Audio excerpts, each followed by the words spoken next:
नमस्कार दोस्तों, TNC bullet series में आपका हार्दिक स्वागत और अभिनंदन है। दोस्तों, जैसा कि आपको पता है कि रोज़ सुबह 7 बजे हम टीएनसी बुलेट सीरीज के माध्यम से एक इम्पोर्टेंट टॉपिक आपके सामने लेके आते हैं और उस टॉपिक से रिलेटेड जो जो क्वेरीज होती है, कौन कौन से एग्जाम में क्वेश्चन आते हैं, किस तरीके से आज तक क्वेश्चन आए हुए हैं या इन फ्यूचर में किस तरीके के क्वेश्चन आ सकते हैं, उन सबको लेके जो है वो गहन चर्चा होती है। इसी कड़ी में हमारे पास में जो है वो आज का टॉपिक आ गया दोस्तों, एपीएच, एंटी पार्टम हेमरेज। ठीक है। और बहुत सारे बच्चों ने भी कहा था कि सर गायनिक के जो है वो कुछ टॉपिक करवा दीजिए ताकि बहुत अच्छे से जो है वो सारी चीज़ें क्लियर हो जाए। तो दोस्तों आज हम लेके आ चुके हैं। हालांकि जिस तरीके से हमने जो 200 मोस्ट इम्पोर्टेंट टॉपिक की जो लिस्ट बनाई थी उसमें भी हमने जो है वो इसको डाल रखा था और उसी से हम लेते हैं दोस्तों कि एग्जाम में कौन कौन से क्वेश्चन हैं जो आते हैं और उसको वन बाय वन करके हम जो है वो यहाँ पे डिस्कस कर लेते हैं। तो दोस्तों आज रहेगा हमारे पास में APH, antepartum haemorrhage. Question answer की बात करें तो एपीएच से जो है बहुत सारे क्वेश्चन निकल के आते हैं। ठीक है, क्योंकि इसमें दो कंडीशन सबसे ज़्यादा होती है, प्लेसेंटा प्रीविया और एप्रोटो प्लेसेंटाई। ठीक है, दोनों से जो है वो एग्जाम में बहुत बार क्वेश्चन आते हैं, इमेज बेस पे भी क्वेश्चन आते हैं, इसके टाइप पे भी क्वेश्चन आते हैं। मैं कहूँ हर एक लाइन से जो है वो इससे रिलेटेड क्वेश्चन एग्जाम में आते हैं। तो वन बाय वन करके इसको जो हम डिस्कस करेंगे, देन उसके बाद जो है वो आगे बढ़ेंगे। सबसे पहले हम ले लेते हैं दोस्तों इंट्रोडक्शन। क्लियर। इंट्रोडक्शन की अगर हम शुरुआत करें तो मैं पहले ही बोलता हूँ कि किसी भी चीज़ को आप जो है वो रटो मत दोस्तों, क्योंकि रटी हुई चीज़ जो है वो आप एक दिन याद रख सकते हो, 2 दिन याद रख सकते हो या 4 दिन याद रख सकते हो। हमेशा के लिए वो चीज़ जो है वो याद नहीं रहेगी। इसलिए ज़रूरी है कि आप जो है वो उस चीज़ को अच्छे तरीके से जो है वो समझो, उसका कंक्लूजन निकालो, ताकि वो लाइफ टाइम के लिए जो है वो आपको चीज़ें याद रहे। क्योंकि अब आप सब्जेक्टिव एग्जाम देने नहीं जा रहे हो कि आपको एग्जैक्ट डेफिनेशन पता होनी चाहिए। जब सब्जेक्टिव एग्जाम देने जाते हैं तब हमें exact line to line definition जो हो पता होनी चाहिए, तब जाके हम करते थे, क्योंकि वहाँ पे हमें स्टेप बाय स्टेप लिखना होता था। लेकिन अब हम सीबीटी दे रहे हैं, कंप्यूटर बेस्ड जो है वो टेस्ट दे रहे हैं और वो सारे के सारे टेस्ट जो है, जितने भी कम्पिटिटिव टेस्ट है वो सारे के सारे जो है वो मल्टीपल चॉइस के आते हैं। तो आपका कंसेप्ट क्लियर होना चाहिए। अब किसी चीज़ के 5 टाइप हैं तो 5 टाइप अगर आपको सीक्वेंस से याद है या नहीं है कोई बात नहीं, लेकिन पांचों टाइप के बारे में जो है वो पता जरूर होना चाहिए, ताकि किसी भी तरीके की कोई दिक्कत ना हो। मतलब कुल मिला के आपका कंसेप्ट जो है वो क्लियर होना चाहिए। तो वही चीज़ पे जो है हम काम करते हैं और बार बार मैं उसी चीज़ को कहता हूँ। जैसे for example antepartum haemorrhage जो है वो क्या होता है, एग्जैक्ट डेफिनेशन आपको नहीं पता है, लेकिन आपको इतना ज़रूर पता होना चाहिए, ठीक है, जिसका कंक्लूजन कि जो भी लेडीज जो है वो प्रेग्नेंट हो जाती है उसके बाद 20 वीक से लेके, ठीक है, 20 वीक कब हो गए दोस्तों, लगभग जो है वो हमारे पास में 20 वीक हो गए हैं 5 महीने। तो 5 महीने से लेके जब लेबर स्टार्ट होता है उस ड्यूरेशन के दौरान अगर वेजाइना के थ्रू अगर ब्लड आता है उसको हम बोलते हैं दोस्तों एंटीपार्टम हेमरेज। क्योंकि डिलीवरी के टाइम तो ब्लड आता है, नॉर्मल चीज़ है, लेकिन 20 वीक से लेके डिलीवरी होने से पहले, डिलीवरी होने से पहले और 20 वीक के बाद, यानी कि 5 महीने से लेके डिलीवरी होने से पहले तक अगर वेजाइना के थ्रू, यहाँ हम कहें genital urinary tract, genital tract के थ्रू अगर ब्लीडिंग होती है उसको हम बोलते हैं एंटीपार्टम हेमरेज। क्लियर हो गया। तो देखो, antepartum haemorrhage APH refers to bleeding from the genital tract after 20 week of pregnancy and before the baby birth of the baby onset of labor। यानी कि 20 वीक के बाद और ऑनसेट ऑफ लेबर से पहले, ठीक है, अगर जेनाइटल ट्रैक्ट के द्वारा ब्लीडिंग होती है उसको हम क्या कहते हैं, एंटीपार्टम हेमरेज कहेंगे। अब ये कब होता है, अब या तो क्या होता है कि जो हमारे पास में प्लेसेंटा है वो सही तरीके से अटैच नहीं है, यही कंडीशन हो सकती है। कैसे होगा भाई, प्रेगनेंसी चालू हो गई है, बच्चा अंदर है पेट के अंदर, अब पेट के अंदर बच्चा है, अच्छे तरीके से ग्रोथ कर रहा है, अब ब्लीडिंग का तो कोई सवाल ही नहीं है, क्यों होगी ब्लीडिंग, ठीक है, एमनोरिया वैसे हो जाता है, ठीक है। लेकिन अगर मान के चलिए या तो प्लेसेंटा अपनी सही पोजीशन में नहीं है, अब सही पोजीशन क्या है आपको पता है कि जिस तरीके से ये हमारे पास में जो है वो यूट्रस है, ठीक है, ये हमारे पास में जो है वो यूट्रस है, ये हो गया यूट्रस। अब यूट्रस में प्लेसेंटा जो है वो बेसिकली जो है वो हमारे पास में फंडस पार्ट पे जो हो जाके अटैच होता है, लेकिन वो हमारे पास में फंडस पार्ट पे अटैच ना होके जो हमारे पास में सर्विक्स वाला पार्ट है, राइट, नीचे वाला पार्ट है, अगर वहाँ पे जाके अटैच हो जाए तो ब्लीडिंग हो सकती है। या फिर क्या होगा कि जो प्लेसेंटा है वो धीरे धीरे सेपरेट होने लग जाए, तो उसको कंडीशन को क्या हम क्या क्या कहते हैं दोस्तों, एंटीपार्टम हेमरेज की कंडीशन हो सकती है। तो वन बाय वन करके लेंगे और देन आगे बढ़ेंगे। और एग्जाम में सबसे ज़्यादा जो क्वेश्चन पूछे जाते हैं एंटीपार्टम हेमरेज में, एप्रोप्लेसेंटा और प्लेसेंटा प्रीवियाई, इन दोनों का जो ब्लड है क्या क्या साइन सिम्टम्स है उस पर सबसे ज़्यादा क्वेश्चन पूछ जाते हैं। तो वन बाय वन करके लेंगे और इतने अच्छे तरीके से समझेंगे कि इसके बाद आपको फ्यूचर में कभी कोई दिक्कत इससे रिलेटेड नहीं आएगी। तो चलें दोस्तों, वेरी गुड। देन उसके बाद आ जाता है हमारे पास में कोजेज ऑफ एपीएच। एपीएच के जो हो बेसिकली क्या क्या कोजेज हो सकते हैं, ठीक है, आपने देख लियागा। एपीएच आपने देख लिया कि एपीएच क्या होता है, एंटीपार्टम हेमरेज होता है, ठीक है। अब उसके क्या क्या कोजेज होते हैं, तो बेसिकली जो है यहाँ पे 4 कोजेज दिखाए गए हैं, लेकिन जो सबसे ज़्यादा मेन होते हैं वो हमारे पास में 2 ही होते हैं, प्लेसेंटा प्रीविया और एप्रेटो प्लेसेंटाई, ठीक है। तो हम चारों को पढ़ेंगे, देन उसके बाद आगे बढ़ेंगे। तो सबसे पहले आ जाता है दोस्तों प्लेसेंटा प्रीविया। लगभग 20 से 30% केसेज में जो है वो एपीएच के यही रीजन होता है, यानी कि अगर 100 केस लेंगे हम एंटीपार्टम हेमरेज के, उसमें 20 से 30% केस के लिए जो है वो यही रिस्पॉन्सिबल होता है। इसमें क्या होता है कि प्लेसेंटा जो है वो हमारे पास में जो लोअर सेगमेंट होता है यूट्रस का, वहाँ पे जाके जो है वो अटैच हो जाता है, या तो फुल्ली उसको कवर कर लेता है या पार्सली उसको जो है वो कवर कर लेता है, ठीक है। अब जैसे जैसे सर्वेक्स फैलेगा तो ऑफ कोर्स प्लेसेंटा जहाँ अटैच हो चुका, अब सर्वेक्स फैलेगा तो वहाँ तो ब्लीडिंग होगी ही होगी, राइट। तो इसमें क्या होता है दोस्तों, the placenta is implanted in the lower uterine segment partially और completely covering the cervical os. यानी कि ये देखो ध्यान से, नॉर्मली क्या होता है कि ये हमारे पास में यूट्रस है, ये आप देख रहे हो, और ये जो प्लेसेंटा है देखो यहाँ पे हमारे पास में नॉर्मली प्लेसेंटा कहाँ पे अटैच होता है, ये हो गया नॉर्मल प्लेसेंटा।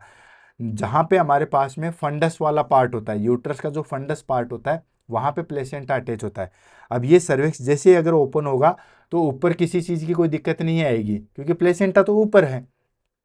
लेकिन प्लेसेंटा प्रीवियाई कंडीशन में क्या होता है कि वो यहाँ पे अटैच ना होके, यहाँ पे अटैच ना होके, यहाँ पे अटैच ना होके, लोअर जो सेगमेंट होता है यहाँ पे हो जाता है। अब इससे क्या होगा, ये वाला हो गया पार्ट हमारे पास में सर्विक्स, ठीक है। अब जैसे जैसे डिलीवरी बढ़ेगी तो सर्विक्स फैलेगी, ठीक है। अब सर्विक्स फैलेगी और वहाँ पे प्लेसेंटा अटैच है तो ऑफकोर्स वहाँ पे ब्लीडिंग होगी, जिसको को हम क्या कहते हैं दोस्तों, एंटीपार्टम हेमरेज कहेंगे। और 20 से 30% केस में यही होता है। नेक्स्ट आ जाता है हमारे पास में इसी के टाइप आ जाते हैं, यानी कि जो प्लेसेंटा प्रीविया है, ठीक है, या हम कहें कि जो प्लेसेंटा प्रीविया है वो कितने टाइप का होता है, तो ये 4 टाइप का होता है। अब 4 टाइप का कौन किस किस तरीके से है, ये चारों टाइप डिपेंड करते हैं कि जो हमारे पास में प्लेसेंटा है वो हमारे पास में जो इंटरनल ओएस है, या हम कहें कि सर्विक्स को कितना कवर किए हुए है उसके ऊपर डिपेंड करता है। तो इसके टाइप 4 आते हैं, type first, type second, type third और टाइप फोर्थ। टाइप फर्स्ट को लो लाइनिंग प्लेसेंटा के नाम से भी जो है वो जाना जाता है। दूसरा नाम हमेशा ध्यान रखना, एग्जाम में काफ़ी बार जो है वो पूछा जाता है।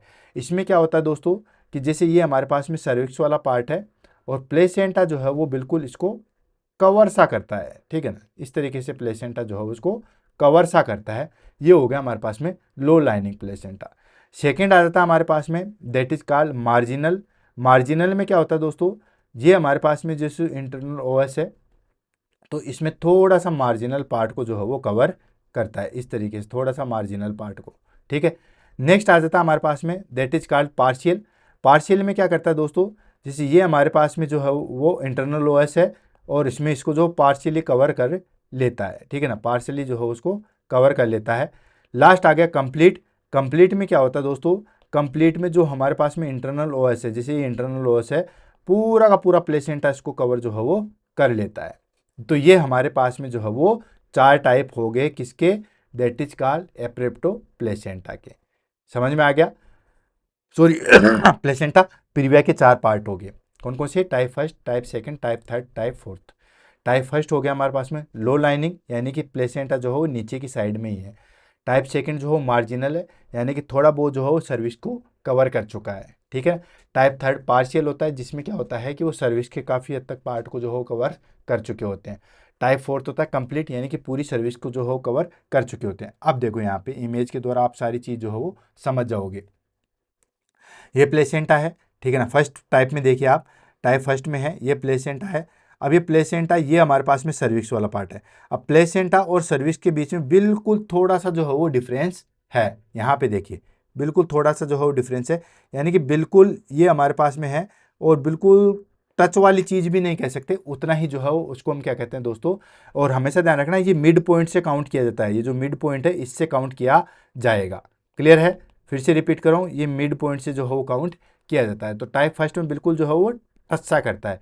सेकेंड वाला आ गया जिसको हम बोलते हैं मार्जिनल। मार्जिनल में क्या करता है कि वो जस्ट मिडल लेयर तक, जो मिडल जो ओएस है वहाँ तक पहुँच जाता है, मिडल पॉइंट तक पहुँच जाता है, उसको क्रॉस नहीं करता है।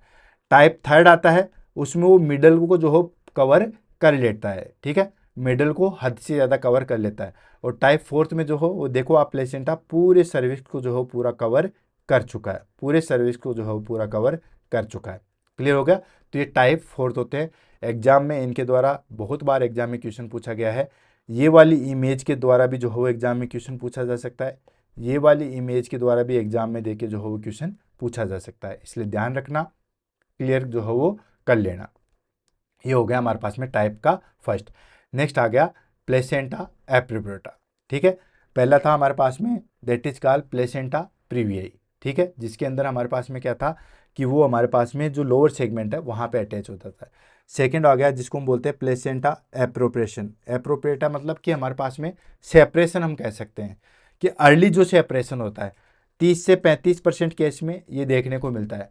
Premature separations of normal implanted placenta before the delivery of the foetus, यानी कि प्लेसेंटा अपनी नॉर्मल में जगह पे रहेगा, जहाँ जैसे फॉर एग्जांपल फंडस वाली साइड पे है तो वहीं पे रहेगा, लेकिन प्रीमेच्योर सेपरेशन हो जाएगा। प्लेसेंटा कब हटता है, कब सेपरेट होता है? जब डिलीवरी हो जाती है, ठीक है ना। आपको पता है कि स्टेज ऑफ डिलीवरी आपने देखा होगा, first stage, second stage, third stage होती है। तो जो थर्ड स्टेज होती है वहाँ पे प्लेसेंटा जो है वो हमारे पास में अलग होता है। लेकिन प्लेसेंटा अगर हमारे पास में 20 वीक से लेके डिलीवरी से पहले ही सेपरेट होने लग जाए, उसको हम कहते हैं प्लेसेंटा एप्रोप्रिएशन। क्लियर है? एप्रो या एप्रोप्रिएटो प्लेसेंटा के नाम से भी जो है वो जाना जाता है। क्लियर? तीसरा कोजेज होता है local causes. Local causes in the sense कि और कोई रीजन की वजह से हमारे पास में जो हो ब्लीडिंग होती है, जैसे फॉर एग्जांपल सर्वाइकल और vaginal lesions, like cervical erosions हो जाए, या सर्वाइकल पॉलिप्स हो जाए, या सर्वाइकल कार्सिनोमा हो, या वेजेनाइटिस हो जाए, या ट्रोमा हो जाए, किसी भी तरीके से का, तो उसमें भी हमारे पास में जो है वो जेनाइटल ट्रैक्ट के द्वारा जो हो ब्लीडिंग हो सकती है। क्लियर? लास्ट आ जाता है अनएक्सप्लेन्ड। अनएक्सप्लेन्ड मतलब किसी भी तरीके से हम एक्सप्लेंड नहीं कर सकते। कई बार क्या होता है कि सडनली ऐसा हो जाता है कि सडनली पेन उठता है, सडनली ब्लीडिंग होती है और सडनली जो है वो फीटस का लॉस हो जाता है। कुछ पता नहीं है कि एग्जैक्ट रीजन क्या हुआ, रीजन जानने का पता ही नहीं लगता। ठीक है, तो हमारे पास में चार हो गए। कौन कौन सा दोस्तों? पहला था हमारे पास प्लेसेंटा प्रीविया, सेकंड था हमारे पास में एप्रोप्रिएट प्लेसेंटा, तीसरा था हमारे पास में that is called local causes, और चौथा था हमारे पास में अननोन। क्लियर? सबसे ज़्यादा जो क्वेश्चन पूछे जाते हैं वो पूछे जाते हैं एप्रोप्रिएट प्लेसेंटा और प्लेसेंटल प्रीविया। ठीक है, इन दोनों के बारे में जो है वो क्वेश्चन पूछ जाते हैं। अब दोनों के बारे में जो है वो अच्छे तरीके से डिटेल में स्टडी करेंगे, देन उसके बाद जो है वो आगे बढ़ेंगे। ठीक है, उससे पहले हम थोड़ा सा जो है वो इनके रिस्क फैक्टर पढ़ लेते हैं, फिर आगे बढ़ेंगे। रिस्क फैक्टर क्या हो सकते हैं? Risk factor in the sense, risk factor वो होते हैं जो डायरेक्टली इस चीज़ को कोज नहीं कर सकते, यानी कि डायरेक्टली वो हमारे पास में प्लेसेंटा प्रीविया या उसके ऊपर फोर्स नहीं कर सकते, लेकिन उनकी वजह से ये सारी चीज़ें हो जाती है। ठीक है ना, एपीएच डायरेक्टली नहीं होता, लेकिन अगर ऐसी चीज़ें रहेगी तो एपीएच को बढ़ावा मिल जाएगा, उसको हम कहते हैं रिस्क फैक्टर। तो दोस्तों हाइपरटेंशन, ठीक है, हाइपरटेंशन की वजह से भी जो है हमारे पास में ये चीज़ें हो सकती है। ट्रोमा और डोमेस्टिक वायलेंस, ठीक है, कहीं पे डोमेस्टिक वायलेंस जैसे मारपीट हो गई है, प्रेग्नेंट लेडी के साथ मारपीट हो गई है, धक्का मुक्की हो गई है, ठीक है, तो उस कंडीशन में भी ये सारी चीज़ें हो सकती है। स्मोकिंग एंड सब्सटेंसेस यूजेस, आपको पता है अल्कोहल और स्मोकिंग जो है वो बहुत ज़्यादा डेंजरस होती है। फीमेल को स्पेशली बोला जाता है कि इस टाइम पे जो है वो स्मोकिंग या ड्रिंकिंग जो है वो ना करें। प्रीवियस सीजेरियन सेक्शन, अगर पहले किसी लेडीज़ का जो है वो सीजेरियन सेक्शन हो चुका है, अब सीजेरियन सेक्शन हो चुका है तो आपको पता ही है कि कहाँ से, फंडस की साइड से जो है यूट्रस को काटा जाता है, तो वहाँ पे जो है वो फिर वापस से इम्प्लांट होने में थोड़ी बहुत दिक्कत करता है। नेक्स्ट आता है एडवांस मैटरनल एज, अगर मदर की एज जो है वो बढ़ रही है, तो उसमें भी दिक्कत आती है। नेक्स्ट, मल्टीपल प्रेगनेंसी, बच्चे 2 या 2 से अधिक है हमारे पेट के अंदर, तो कहाँ कहाँ प्लेसेंटा अटैच होंगे, तो फिर चांसेस होते हैं कि एक यहाँ अटैच हो गया, एक यहाँ अटैच हो गया, एक नीचे वाला जो बचा वो नीचे की साइड में अटैच हो गया। And history of placenta previa और एप्रोप्रिएटा, अगर पहले से प्लेसेंटा प्रीविया की स्टोरी है तो अगर सेकेंड या थर्ड डिलीवरी होगी तो उसमें भी हमारे पास में चांसेस जो है वो बढ़ जाएंगे। क्लियर। क्लिनिकल फीचर्स की अगर हम बात करें, ठीक है, और क्लिनिकल फीचर्स हमारे पास में सबसे ज़्यादा इंपॉर्टेंट है, ठीक है। मैंने कहा था ना रिस्क फैक्टर के बाद हम सबसे मेन चीज़ जो है वो क्लिनिकल फीचर्स के बारे में जो है वो डिस्कस करेंगे। क्लिनिकल फीचर्स हमारे पास में सबसे ज़्यादा इंपॉर्टेंट इसलिए है क्योंकि एग्जाम में प्लेसेंटा प्रीविया और एप्रोप्रियो प्लेसेंटा के क्लिनिकल फीचर्स सबसे ज़्यादा पूछे जाते हैं, ठीक है। तो पहली चीज़ जो है वो इसको देख लेते हैं, देन उसके बाद आगेंगे। प्लेसेंटा प्रीविया, प्लेसेंटा प्रीविया को अपने दिमाग में रखो। क्या था, जो हमारे पास में प्लेसेंटा था वो हमारे पास में कहाँ पे अटैच हो रहा है दोस्तों, जो हमारे पास में सर्विक्स वाला पार्ट है वहाँ पे अटैच हो रहा है, ठीक है। तो इसके अंदर पेनलेस वेजाइनल ब्लीडिंग होगी, ठीक है। पेनलेस वेजाइनल ब्लीडिंग होगी, यानी कि ब्लीडिंग होगी तो पेन जो है वो नहीं होगा, मदर को किसी भी प्रकार का कोई पेन जो है वो नहीं होगा। देन जो ब्लड होगा वो ब्राइट रेड ब्लड होगा। क्यों होगा, जैसे ही वहाँ पे जो है वो सेपरेशन चालू, जैसे वहाँ पे जो है वो ब्लीडिंग चालू होगी सीधा बाहर निकल जाएगा, क्योंकि सर्विक्स वाली जगह पे है, तो सर्विक्स से डायरेक्ट कनेक्ट कौन रहता है, वेजाइना कनेक्ट रहती है। तो जैसे ब्लड ने बहना शुरू किया तुरंत वेजाइना के अंदर आ गया, वेजाइना के थ्रू जो है वो बाहर निकल गया। तो बिल्कुल ब्राइट रेड, कहते हैं ना फ्रेश ब्लड जो है वो हमें देखने को मिलेगा। Then no uterine tenderness, uterus पे के किसी भी प्रकार की कोई टेंडरनेस नहीं होती है। क्यों, क्योंकि भाई यूट्रस को तो पता ही नहीं चल रहा है कि हो क्या रहा है, तो यूट्रस टेंडर क्यों होगा, ठीक है। And soft non tender uterus, जो कि ऑलरेडी डिस्कस है, अगर आप फील करके देखोगे तो यूट्रस बिल्कुल जो है वो सॉफ्ट मिलेगा। And foetal part easily palpable, अगर आप फीटल पार्ट को देखोगे तो आसानी से जो है वो पैल्पेट कर सकते हो। एंड माल प्रेजेंटेशन जो है वो कॉमन हमें देखने को मिलेगा। क्यों, क्योंकि लोअर साइड में है, सर्विस ओपन होगा तो माल प्रेजेंटेशन जो है वो देखने को मिलेगा। क्लियर। अब बात आ जाती है हमारे पास में प्लेसेंटा एप्रोप्रिएटा या एप्रोप्रिएटाई प्लेसेंटाई। इसमें क्या होगा दोस्तों, पेनफुल वेजाइनल ब्लीडिंग होगी। जैसे ही प्लेसेंटा सेपरेट होगा, आपको पता है प्लेसेंटा सेपरेट होने में बड़ी जो है वो दिक्कत करता है। हालांकि डिलीवरी के टाइम पे ये प्लेसेंटा बहुत अच्छे तरीके से जो हो सेपरेट हो जाता है, लेकिन वैसे प्लेसेंटा कई बार आपने देखा होगा प्लेसेंटा सेपरेट नहीं होता है, तो उसके लिए बहुत ज़्यादा जो है वो यूट्रस को मसाज करना और ये सारी चीज़ें जो है वो की जाती है, ठीक है। तो उसमें हमारे पास में उसमें क्या था दोस्तों, पेनलेस वेजाइनल ब्लीडिंग थी, तो याद रखना ना, ठीक है। प्लेसेंटा प्रीविया के अंदर पेनलेस वेजाइनल ब्लीडिंग थी, एप्रो प्लेसेंटा के अंदर पेनफुल वेजाइनल ब्लीडिंग होगी। क्लियर। सेकंड, इसके अंदर डार्क रेड ब्लड आएगा। क्यों, क्योंकि जैसे हमारे पास में यूट्रस है, जैसे ही हमारे पास में यूट्रस है, ठीक है, और यहाँ पे प्लेसेंटा अटैच है, और ये प्लेसेंटा धीरे धीरे सेपरेट होने लग गया, ठीक है, धीरे धीरे जो है वो सेपरेट होने लग गया, तो जो ब्लड यहाँ पे था वो धीरे धीरे यहीं पे इकट्ठा होता रहेगा, ठीक है। और वो ब्लड जो है वो फिर जब निकलेगा तो बिल्कुल डार्क ब्लड जो है वो निकलेगा, तो डार्क रेड ब्लड निकलेगा। वो तो क्या था, फ्रेश ब्लड था, तो यहाँ से जैसे ही ब्लीडिंग हुआ तुरंत निकल गया, तो फ्रेश ब्लड था। ये डार्क रेड ब्लड कलर जो है वो निकलेगा। एंड यूट्राइन टेंडरनेस, जैसे सेपरेट होगा तो कंपनसेटरी मैकेनिज्म होगा, यूट्राइन जो है वो टेंडरस होगा, यूट्रस हार्ड रहेगा, टेंस रहेगा uterus. And foetal distress and absent heart tone रहेगी, और ये शोक को या डीआईसी डिसएमिनेटेड इंट्रावेस्कुलर कोगुलोपैथी इसको जो है वो जाके अकर कर सकता है। ये जो कॉम्प्लिकेशन हो सकती है, शोक इसलिए अंदर ही अंदर जो है ब्लड स्प्रेड होने लग जाएगा, पता भी नहीं चलेगा, और कब क्लाइंट जो है वो शोक में चला जाएगा कुछ भी पता नहीं चलेगा। तो ध्यान रखना, दोनों का डिफरेंस मैंने बता दिया था एप्रोप्रियो प्लेसेंटा और प्लेसेंटा प्रीविया के अंदर। प्लेसेंटा प्रीविया की अगर हम बात करें तो प्लेसेंटा प्रीविया के अंदर जो है वो हमारे पास में पेनलेस वेजाइनल ब्लीडिंग होती है, फ्रेश ब्लड बाहर निकलता है, यूट्रस बिल्कुल सॉफ्ट होता है, फीटल पार्ट अच्छे तरीके से पैल्पेट हो सकते हैं, फीटल डिस्ट्रेस नहीं होता है, और देन उसके बाद जो हो माल प्रेजेंटेशन देखने को मिलेगा। क्लियर। प्लेसेंटा एप्रोप्रिएटा की बात करें तो ये पेनफुल वेजाइनल ब्लीडिंग होती है, डार्क रेड कलर का यूरिन, डार्क रेड कलर का जो हो ब्लड आता है, यूट्रस टेंडर होता है, हार्ड होता है, देन उसके बाद फीटल डिस्ट्रेस होता है, और क्लाइंट शॉक या डीआईसी में जो है वो चला जाता है। नेक्स्ट आ जाता है हमारे पास में, that is called physical and historical examination या हिस्ट्री एंड फिजिकल एग्जामिनेशन। किस तरीके से जो है वो आप पता लगाओगे, ठीक है।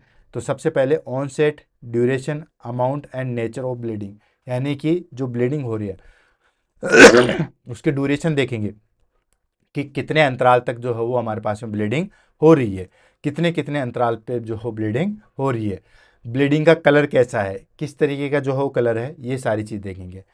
Pen, foetal moment and trauma, ये सारी चीज़ देखेंगे, ठीक है ना। पेनलेस है या पेनफुल है, फीटल मोमेंट है या नहीं है, कोई ट्रॉमा, ये सब चीज़ें। देन अल्ट्रासाउंड, यूएसजी देखेंगे ताकि हमें अंदर की सारी चीज़ों का जो हो वो पता लगा सकें। Next confirm placenta previa, placenta previa है या एप्रो प्लेसेंटा है, उसके बारे में जो हो वो कंफर्म करेंगे। And may show retro placental clot in appropriation, ठीक है। अगर हम जो है वो रिट्रो प्लेसेंटल क्लोट जो हो में दिखाई देंगे किसके अंदर, एप्रोप्रियोटा प्लेसेंटा के अंदर जो हो वो हमारे पास में प्लेसेंटा और जो यूट्रस है उसके बीच में छोटे छोटे जो है वो क्लोट दिखाई देंगे, क्योंकि वो अर्ली सेपरेट हो चुका है। नेक्स्ट आ जाता है स्पेकुलर एग्जामिनेशन। बेसिकली जो है वो स्पेकुलर एग्जामिनेशन जो है वो नहीं करते हैं, ठीक है। ये तभी करते हैं कि जब हमारे पास में, ठीक है, कि बहुत ऐसी कंडीशन लगे कि हम जो है वो फाइनली पता लगाएं कि इसको जो हो प्लेसेंटा प्रीविया है या ये है या यूएसजी कंप्लीट हो चुकी है। To rule out the local causes, यानी कि लोकल कोजेज किस तरीके से, जैसे वेजाइनल पोलिप्स तो नहीं है या सर्वाइकल ट्यूमर तो नहीं है, इन सबको आइडेंटिफाई करने के लिए जो हम स्पेकुलर एग्जामिनेशन करते हैं। लेकिन ध्यान रखना, never do vaginal examination without USG, कभी भी बिना यूएसजी के जो हो वो आप वेजाइनल एग्जामिनेशन नहीं करोगे, ये चीज़ ज़रूर ध्यान रखना। ब्लड टेस्ट करवाएंगे, ब्लड टेस्ट कौन कौन सा, CBC, blood group and cross match, ये बिल्कुल ठीक है। Next coagulation profile specially in appropriation, coagulation profile में हम जो हो पीटी, आईएनआर, ये सब चीज़ें करवाएंगे। एंड खेल बेटेक टेस्ट, ये जो हो बेसिकली फीटल और मैटरनल हेमरेज को आइडेंटिफाई करने के लिए जो हो वो टेस्ट किया जाता है, ठीक है ना। यानी कि फीटल का ब्लड और मैटरनल का ब्लड का आपस में मिलके कहीं हेमरेज तो नहीं हुआ, इसको हम क्यूहर बीटेक की टेस्ट के नाम से जो हो वो जानते हैं। एग्जाम में पूछा जा सकता है, इसलिए ध्यान रखना, इंपॉर्टेंट में यहीं पे जो है वो लिख रहा हूँ। क्लियर है। नेक्स्ट बात करते हैं दोस्तों हम मैनेजमेंट की। तो मैनेजमेंट किस तरीके से करेंगे, सबसे पहले हम जनरल मैनेजमेंट की तरफ मूव करेंगे, देन फिर स्पेसिफिक मैनेजमेंट की तरफ जो है वो मूव करेंगे। जनरल मैनेजमेंट हम हर कंडीशन में, चाहे वो एप्रोप्रिएट प्लेसेंटा हो या प्लेसेंटा प्रीविया हो, कोई सा भी हो, पहले हम जनरल मैनेजमेंट मेजर की तरफ जो है वो जाएंगे। सबसे पहले पे क्या करेंगे दोस्तों, एडमिट द पेशेंट, पेशेंट को जो है वो एडमिट करेंगे, ठीक है। देन उसके बाद monitor vital sign and foetal heart rate, ठीक है, फीटल हार्ट रेट और मॉनिटर वाइटल साइन जो है वो चेक करेंगे। Then IVSS and fluid resuscitation जो है वो करेंगे, फ्लूइड जो है वो रिसक्सिटेट करेंगे।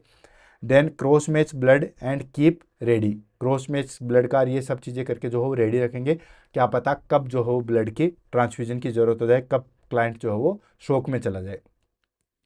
स्पेसिफिक मैनेजमेंट, स्पेसिफिक मैनेजमेंट दोनों का अलग अलग होगा कि प्लेसेंटा प्रीविया के अंदर हम क्या करेंगे और प्लेसेंटा एप्रोप्रिएटा के अंदर जो हो हम क्या करेंगे, दोनों को वन बाय वन करके ले लेते हैं। स्पेसिफिक मैनेजमेंट में सबसे पहले क्या करेंगे दोस्तों, एक्सपेक्टेंट मैनेजमेंट, इसमें हम क्या करेंगे, if bleeding is minimal and foetus is preterm, ठीक है। यानी कि इसमें हम क्या करेंगे दोस्तों कि अगर ब्लीडिंग हमारे पास में बहुत कम है और फीटस जो हो प्री टर्म है, तो हम कोशिश ये करेंगे कि एक्सपेक्टेड जो है वो मैनेजमेंट, मतलब कि कैसे जैसे करके हम डिलीवरी तक इसको लेके जाएं। एंड सीजेरियन सेक्शन करेंगे फॉर कंप्लीट प्रीविया और हैवी ब्लीडिंग, अगर बहुत हैवी ब्लीडिंग हो चुकी है या कंप्लीटली प्लेसेंटा प्रीविया ही है तो हम सीजेरियन सेक्शन करेंगे। दो कंडीशन समझ में आ रहा हूँ, फिर से रिपीट कर रहा हूँ। पहले तो अगर हमारे पास में ब्लीडिंग बहुत कम है और फीटस प्रीटर्म है तो हम कोशिश करेंगे कि एन के एन प्रकार वो डिलीवरी तक जो है वो पोस्टपोन्ड हो जाए या डिलीवरी नॉर्मल तक हो जाए। सेकेंड हम करेंगे दोस्तों सीजेरियन सेक्शन कब करेंगे, या तो हमारे पास में हमें पता लगेगा कि कंप्लीट जो है वो प्लेसेंटा प्रीविया है, यानी कि पूरे जो है हमारे पास में सर्विस को कवर कर चुका है, या फिर जो है बहुत ज़्यादा हैवी ब्लीडिंग हो चुकी है, लगता है कि अब कुछ नहीं हो सकता, तो हम सीजेरियन सेक्शन जो है वो करेंगे। नेक्स्ट आ जाता है हमारे पास में दोस्तों प्लेसेंटा एप्रोप्रिया, इसके अंदर क्या करेंगे, स्टेबलाइज द मदर, क्योंकि मदर को ज़्यादा नुकसान है, क्योंकि शोक के अंदर जो हो मदर जा रही है, ब्लड उसका लॉस हो रहा है। And delivery based on gestational age and severity. ठीक है, डिलीवरी जो है वो गेस्टेशनल एज और सीवियरिटी इनके ऊपर जो है वो बेस्ड होती है। Vaginal delivery if mild and labour is progressing, अगर लेबर प्रोग्रेस हो चुका है, ठीक है, तब तो हम जो है वो इसको वेजाइनल डिलीवरी करवा सकते हैं। अदरवाइज सिजेरियन सेक्शन करेंगे अगर फीटल जो है वो डिस्टेंस में जा चुका है या जा रहा है या सीवियर ब्लीडिंग हो चुकी है, तो हम जो है वो सिजेरियन सेक्शन करेंगे। क्लियर। नेक्स्ट आ जाता है कॉम्प्लिकेशन। क्या क्या कॉम्प्लिकेशन हो सकती है, मदर को क्या क्या कॉम्प्लिकेशन हो सकती है और फीटल को क्या क्या कॉम्प्लिकेशन हो सकती है, दोनों कॉम्प्लिकेशन अलग अलग पढ़ेंगे। मेट्रनल को तो क्या क्या कॉम्प्लिकेशन हो सकती है, ऑफकोर्स पहली चीज़ आती है दोस्तों हेमरेजिक शॉक। याद रखना, काफ़ी बार जो है एग्जाम में पूछा गया है। ऑफकोर्स ब्लड हो लॉस हो रहा है तो हेमरेजिक शॉक जो है वो होगा ही होगा। एनीमिया, ऑफकोर्स ब्लड लॉस हो रहा है, आरबीसी का डिस्ट्रक्शन होगा, आरबीसी डिक्रीज होगी तो एनीमिया होगा ही होगा। Next DIC, disseminated intravascular coagulation, यानी कि ब्लड जो है वो अंदर ही ब्लड वेसल्स के अंदर जो है वो जमना चालू हो जाएगा।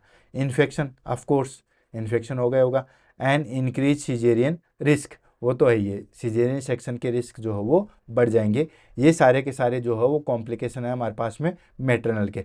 फीटल के क्या क्या कॉम्प्लिकेशन हो सकते हैं, फीटल का फर्स्ट कॉम्प्लिकेशन हो सकता है दोस्तों हाइपोक्सिया, और यही सबसे ज़्यादा जो है वो इम्पोर्टेंट है। क्यों दोस्तों, क्योंकि प्लेसेंटा अगर सेपरेशन हो रहा है तो फिर ऑक्सीजन जो है वो बच्चे के पास नहीं पहुंचेगी और फीटल जो है वो हाइपोक्सिया में जाएगा। नेक्स्ट जो है हमारे पास में आ जाता है premature birth. Next intra uterine growth retardation, अगर कंप्लीट सेपरेशन हो चुका है या कंप्लीट जो हो ब्लड सप्लाई रुकी जाएगी तो आईजीआर होगा। और लास्ट स्टिल बर्थ। ठीक है, ये सारी चीज़ें होगी। लास्ट आ जाता है हमारे पास में नर्सिंग मैनेजमेंट। क्या क्या नर्सिंग मैनेजमेंट जो हो वो हमारे पास में हो सकते हैं। ठीक है, पहला नर्सिंग मैनेजमेंट आ जाता है हमारे पास में monitor bleeding amount and colour, यानी कि ब्लीडिंग का अमाउंट कितना है, बिल्कुल छोटा है थोड़ा बहुत है तो हम कोशिश करेंगे कि एन के एन प्रकार इसको जितना हम आगे तक बढ़ा सके उतना हम आगे तक बढ़ाएं, यानी कि जितना हम आगे तक ले जाएं उतना हम आगे तक लेके जाएं। नेक्स्ट आ जाता है monitor maternal vital sign and foetal heart rate, दोनों को मॉनिटर करेंगे क्योंकि नुकसान दोनों साइड है, मैटरनल साइड भी नुकसान है और फीटल साइड भी नुकसान है। इसलिए मैटरनल के भी वाइटल साइन चेक करेंगे और फीटल के वाइटल साइन में हम हार्ट रेट ही चेक कर सकते हैं। तो फीटल हार्ट रेट और मैटरनल वाइटल साइन दोनों जो है वो अल्टरनेट चेक करते रहेंगे। एंड प्रिपेयर फॉर अल्ट्रासाउंड और डिलीवरी। ठीक है, दोनों के लिए जो है वो प्रिपेयर रहते हैं, कब हमें अल्ट्रासाउंड करना पड़ जाए कब हमें डिलीवरी करनी पड़ जाए, इसके लिए जो है वो प्रिपेयर रहेंगे। नेक्स्ट प्रोवाइड इमोशनल सपोर्ट, देखो इस कंडीशन में जो है वो हमारे पास में मदर जो है वो बहुत ज़्यादा डरी हुई रहती है, मदर जो है वो बहुत ज़्यादा फियर में रहती है, तो इसलिए उसको इमोशनल सपोर्ट जो है वो बहुत ज़रूरी है। And maintain strict bed rest if advised. ठीक है, और बेड रेस्ट जो है वो स्ट्रिक्टली बेड रेस्ट पे जो है वो दिया जाता है।